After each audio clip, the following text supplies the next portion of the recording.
अगर नवरात्रों में कुछ संकेत आपको मिले तो आप समझ जाना माता रानी आपसे प्रसन्न हैं और उनकी कृपा आप पर होने वाली है। जय माता दी दोस्तों, कैसे हैं आप सब लोग। आशा करती हूँ कि माता रानी की कृपा से आप सब लोग अच्छे होंगे।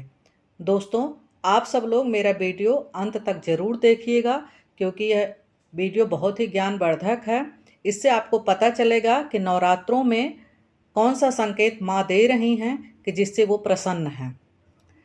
जब माँ आपके घर विराजमान हो तो समझना अब आपके घर की सारी गरीबी खत्म होने वाली है, आपके जीवन में खुशियाँ आने वाली हैं।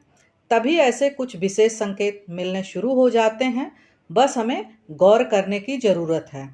कुछ संकेतों से आप पता कर सकते हैं कि माँ आपके साथ हैं या नहीं।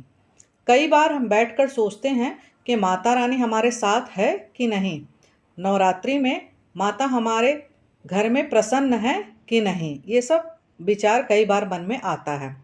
इन सब के बारे में मैं बताने वाली हूँ सरल तरीके से, जिससे आपको समझने में आसानी होगी।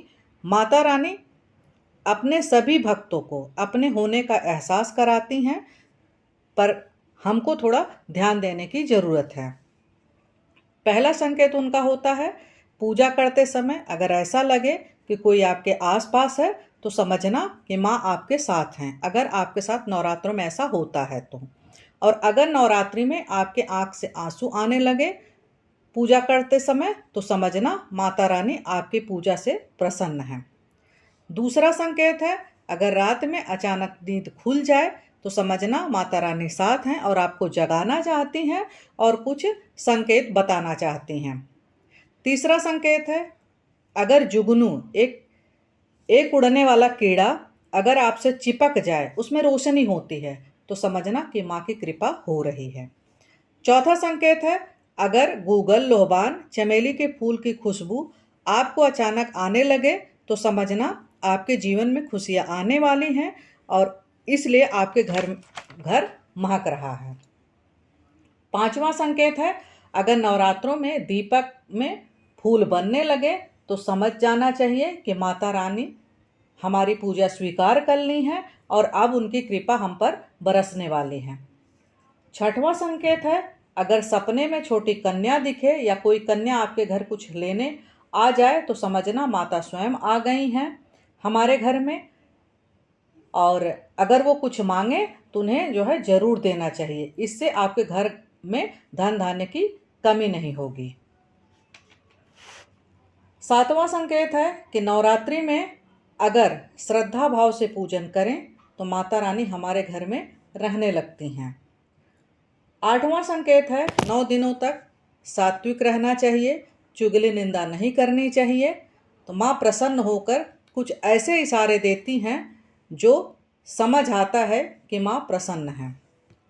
नौवां संकेत है माता रानी के इन संकेतों के बारे में एक भी संकेत का पता चले तो आप अपनी मनोकामना उनसे पूरी करवा सकते हैं।